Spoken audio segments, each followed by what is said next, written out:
probably say the one that was the most pivotal that woke was it was after my mom had passed away, and I made a commitment to be a better guy, but I wasn't actually following through with the commitment. And I woke up on New Year's Day 2016. I should look in the mirror, and I did not like the man looking back. Like, I was disgusted by him. Like, the feeling I had, the way I looked, like the look on my face. For what am I doing? Like, I got 3 kids. I would never want my daughter to be with a guy like me. I'd never want my boys to mimic a man like me. Like, my mom who passed would not approve of this, and like, my God ain't let me into heaven.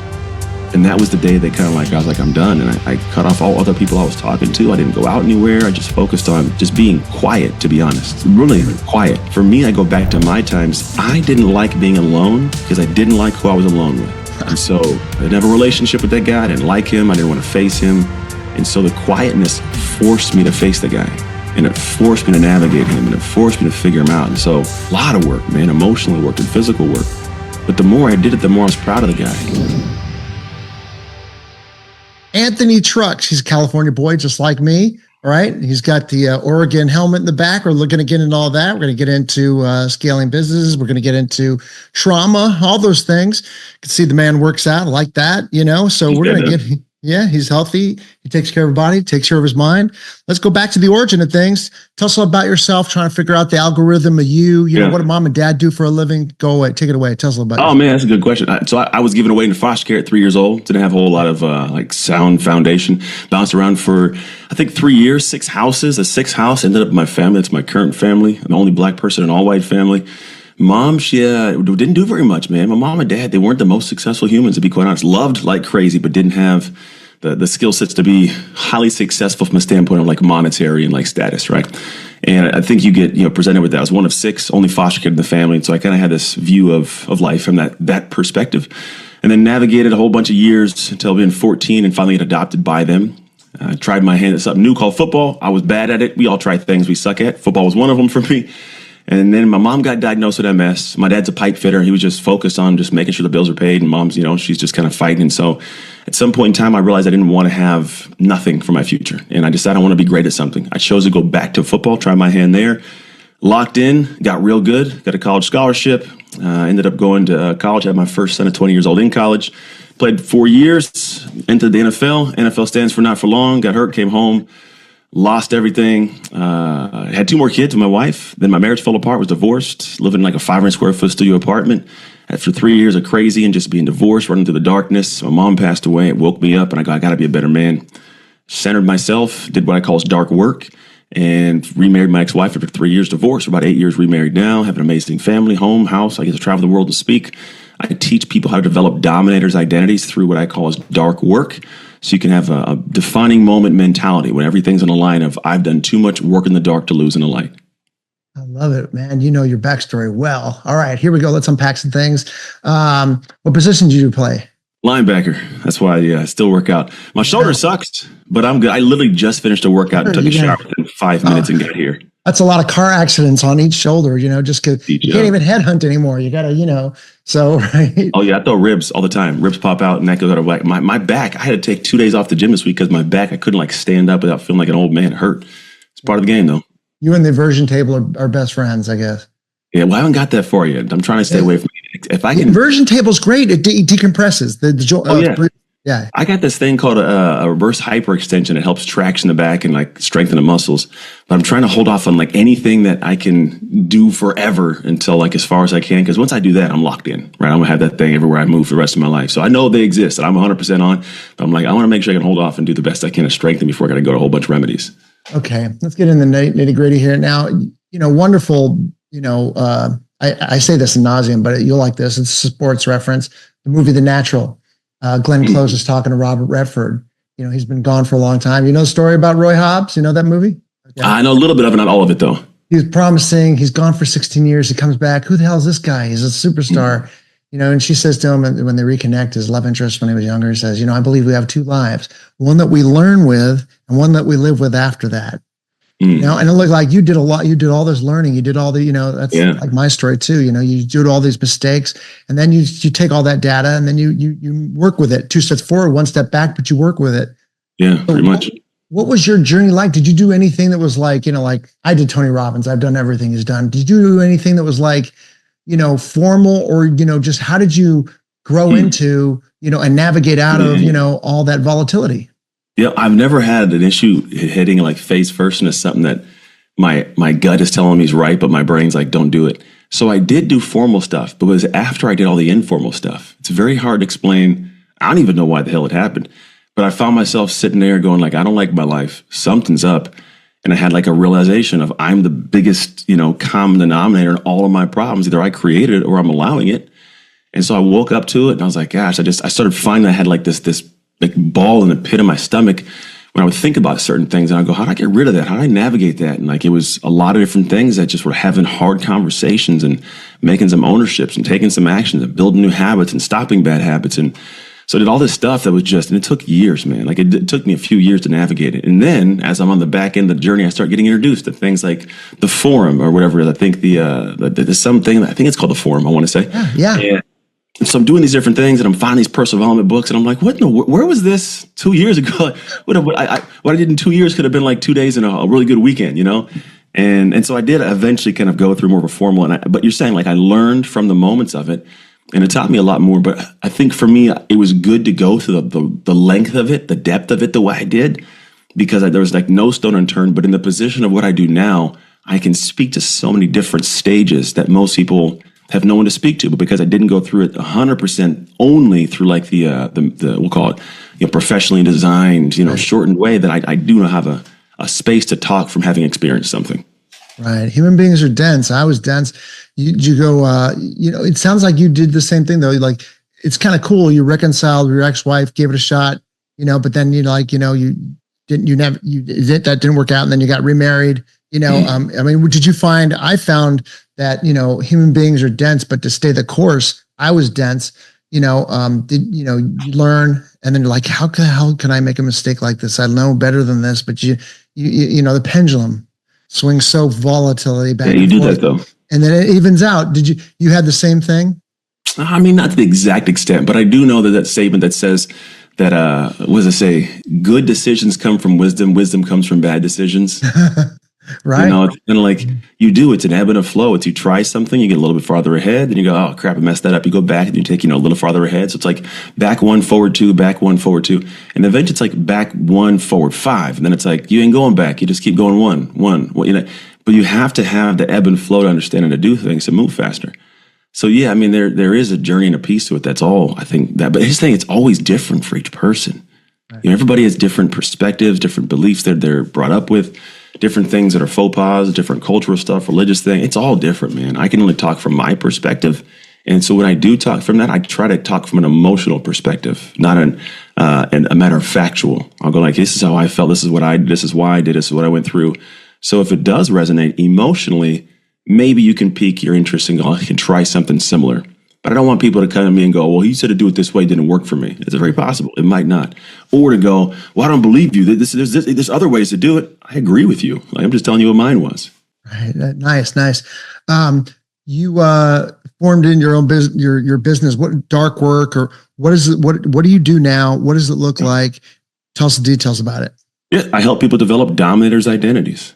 My work's an identity. Who you are when you're not thinking about who you are. And it's the moments that show up in your life, and then you show up at those moments, and it's not usually a conscious process thing. It's like an instinctual flow, perspective, reaction type thing. And your identity is what determines those outcomes. Those outcomes determine your life. The thing is, we've all developed identities. They just weren't done and under our control. It was like when crap hit the fan, certain situations, we're given beliefs. So we start developing this sense of identity, and it doesn't have all the strength we need in the moments we need it. And so when I say dominators, it's not to say I'm dominating and overbearing and I'm taking control. Dominate means to govern and control. So can I govern and control myself in a situation that I have control of or that I don't have control of? Can I govern and control my meditation routine, my breathwork routine? Can I govern and control? And it's interesting because some people, well, they like the idea of it. There's a fear some people have of being in control, being in the lead, being the one to hard charging, right? But at the end of the day, you always are in the lead of your own life. And so if you don't have the confidence to push forward because you can handle things, you won't take on new aspirations and goals. You won't take on new habits. Even though you want something, you won't take it on because you don't have that sense of self. And so for me, what I do is I guide people through a process that's just like life. Life gave you an experience. It wired you neurologically and psychologically to be who you are now, which is why you have your life. If you want something more, you have to become something more. And so I guide people through an intentional experience that they've crafted and curated based on specific areas of their life. And we walk through the muck of it all together. And then when you get to the backside, you will have accomplished something, which is a beautiful piece. But even more so, you become the person who is capable of accomplishing.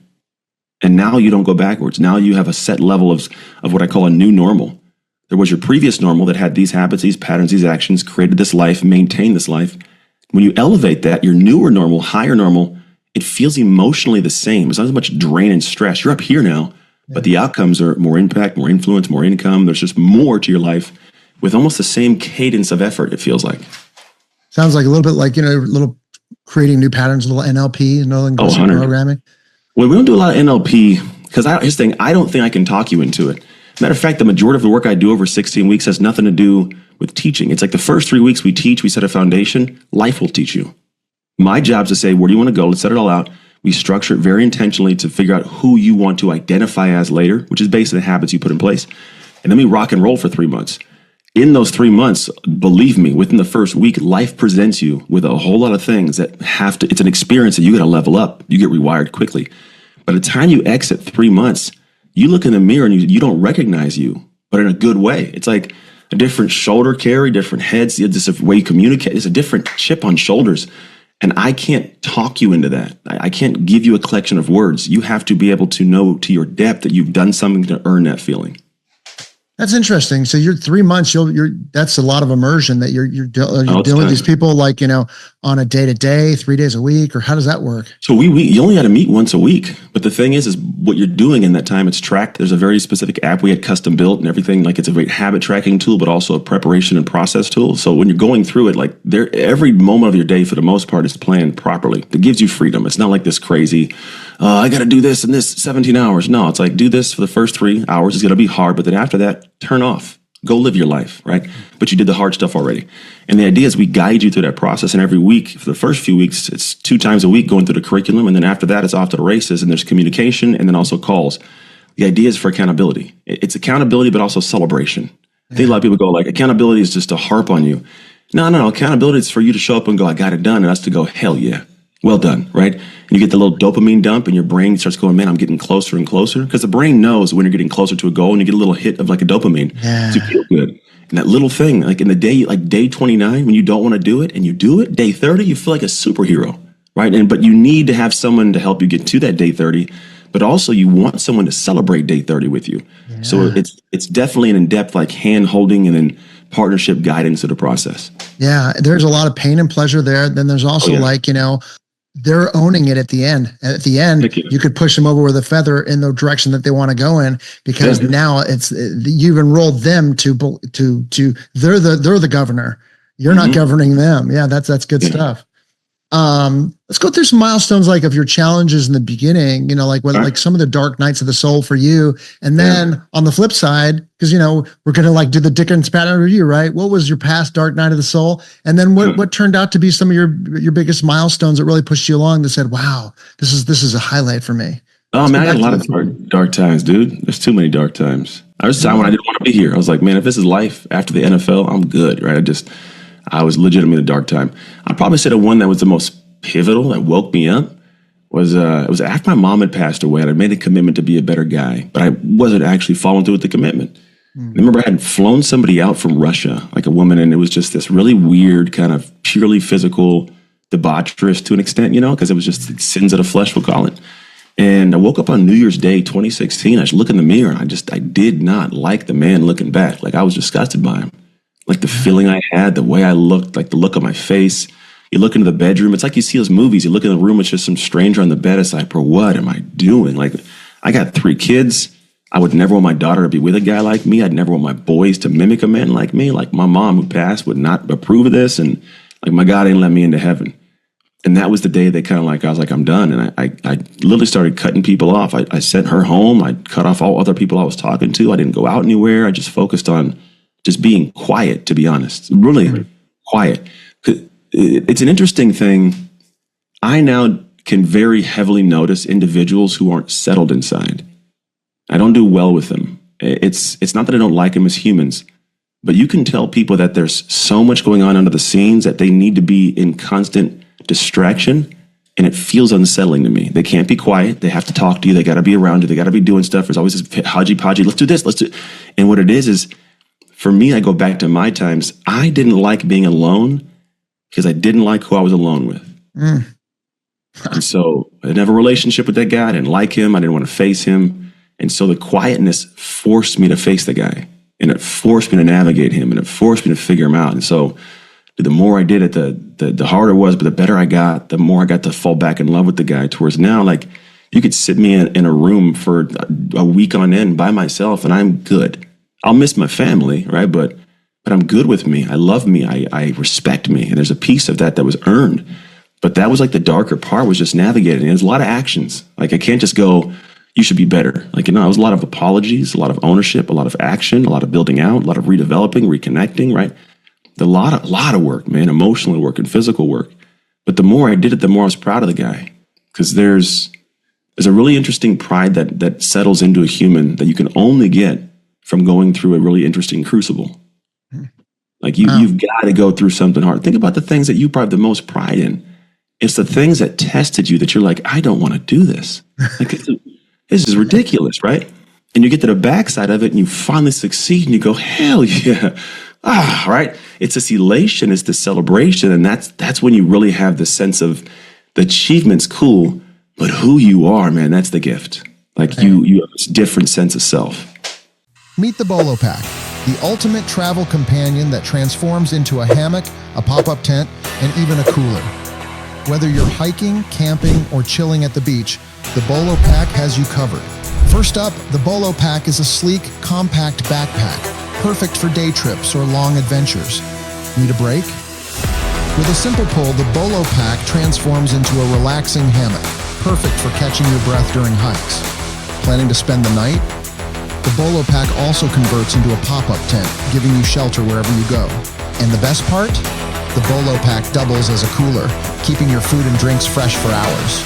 Let me show you how easy it is to switch between modes. First, the hammock. Just a few simple steps, and you're ready to relax. Next, the pop-up tent for quick shelter setup.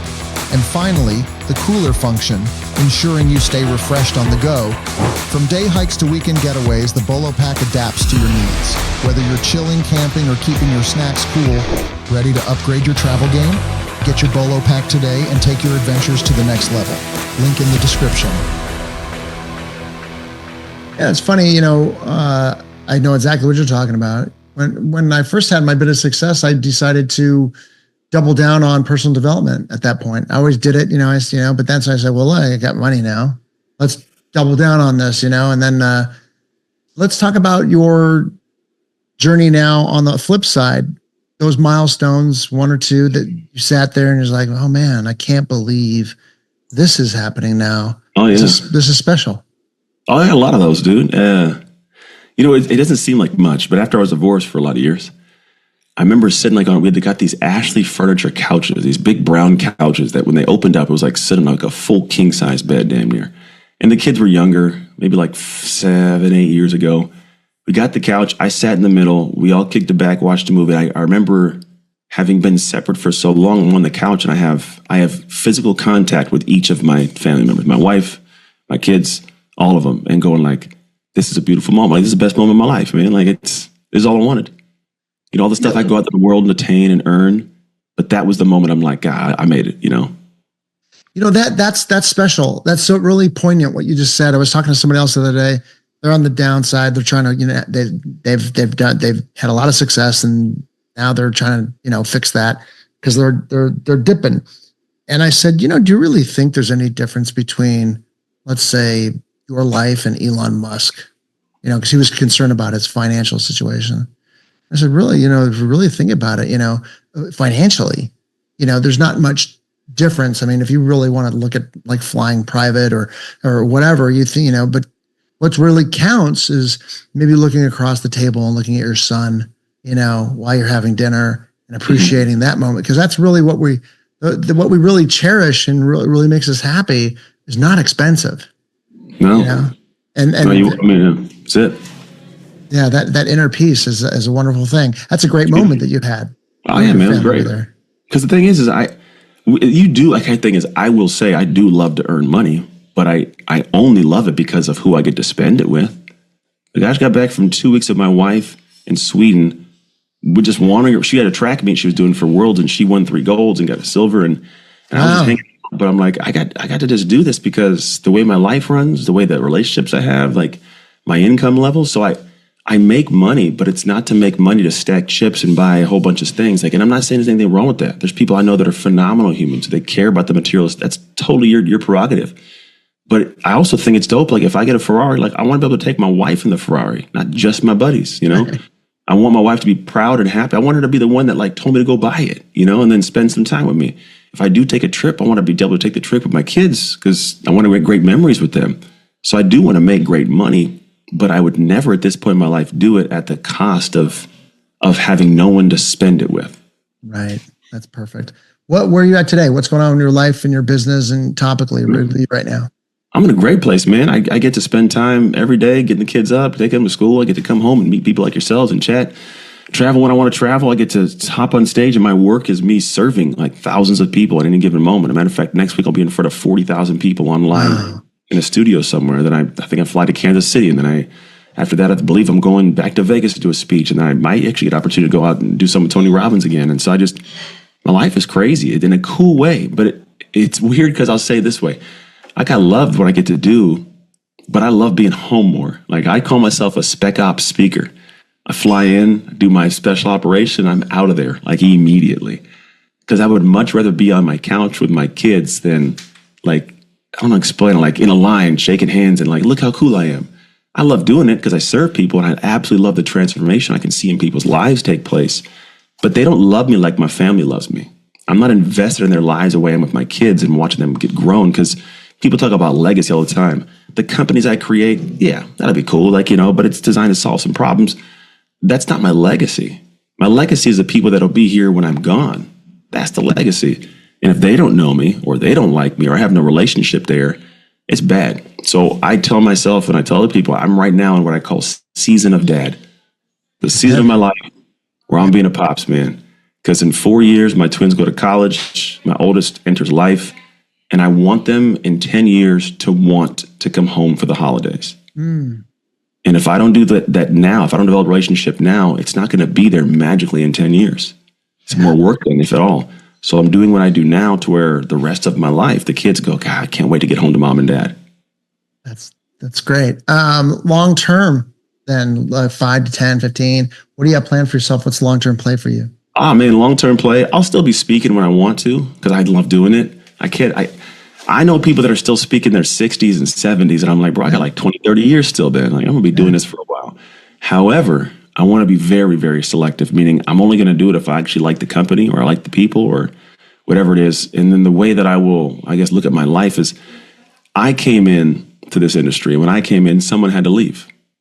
Right? Not they had. It's not like the NFL where come in and somebody goes. But my guess is me coming in replaced somebody else's name in the docket that was older. I find that I see folks that are like at the back end of the speaking game and like they're hanging on for dear life. And I go, I never want to be that guy. I want to be able to remove myself completely from the world's big eye. And so what I realized was at a certain point, the brand is not Anthony Trucks. It's what Anthony Trucks created. So Dark Work is its own entity. There's the Anthony Trucks brand. There's a Dark Work brand. I want that brand in 10 years to be something where somebody comes across it, sees it, but really doesn't 100% know who I am. Like they understand the concept of it. They like the idea of the work you do in the dark is what allows you to shine in the light.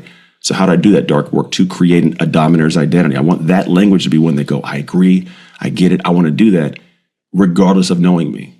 And so 10 years from now, it'll be a company that people love and engage with that's making 8, 9 figures in terms of impact across the world from consulting, speaking, and coaching, and even, at some points licensing some of the content. But it's not built on Anthony. It's built on a team of people who believe in the message and want to bring it to the world. Nice. Let's do a top 5. Top 5 ways you can make everlasting change for yourself and growth. One is understand the biggest room in the world is the room for improvement. There's Harvey McKay said that, and I loved it because there's always that perspective of like there's always room to grow no matter how hard or how far you've climbed. Two is always be. Let's put it this way: be okay starting stupid. Huh. Like everybody wants to start and compare themselves at a person that's at the end destination.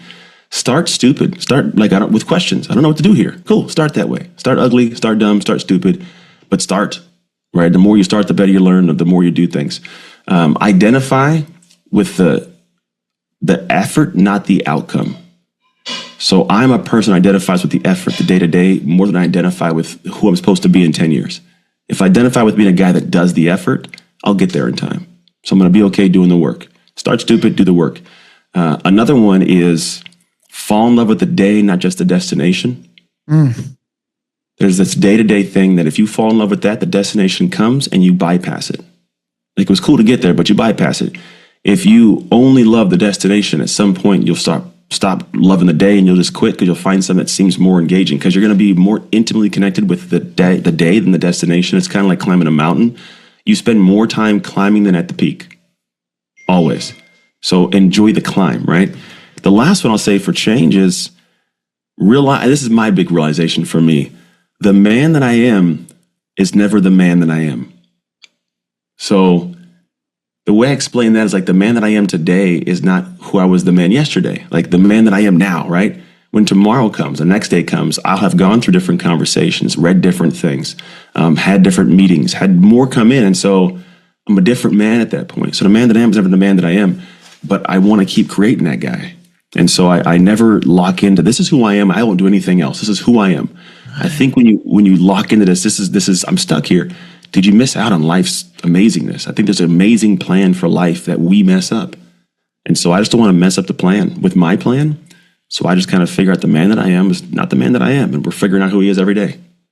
Oh, that's beautiful. Great job. Thank you so much for sharing today. This is poignant, very applicable stuff. Tell everybody they can find out more about you. If you want to find out about Anthony, go to Anthony Trucks on Instagram. You can go to darkwork.com or anthonytrucks.com. Yeah, putting in the work, man. This is you really encapsulate what you do. Seem like you're at peace. And tonight I'll be on I got one I just sent to college last week. I got another one still here at the house for 4 more years or so. There you go. And we're gonna watch a movie tonight, and I'll be thinking of you, saying, you know what, this is a nice little pleasure we're having right here. This is what it's all about. That's really what it is. Also, I can go hop on a stage and see thousands of people, and then I go in the airport. And I'm just a guy in the airport. Right? It's a realization I have. It's not a bad thing, though. It's like everybody's like that. Everybody has a great part of their life. They show up and then they go home, and you're not an A-list movie star. And that's a great life still, man. Like just embrace and enjoy the things. Wonderful. And the other thing that I'll think of that you said is enjoy the day, not the destination. I mean, you enjoy the destination, but you're really taking time to really say, I'm going to enjoy today. Today's going to be a great day. Mm-hmm. Love it. Great stuff. Yeah. Thank you so much for sharing. Welcome, man. Thank you for having me. Thanks for joining us. Gear up for your next adventure and head over to bolator.com to check out the amazing Bolo Pack and their other innovative outdoor gear. Catch you next time.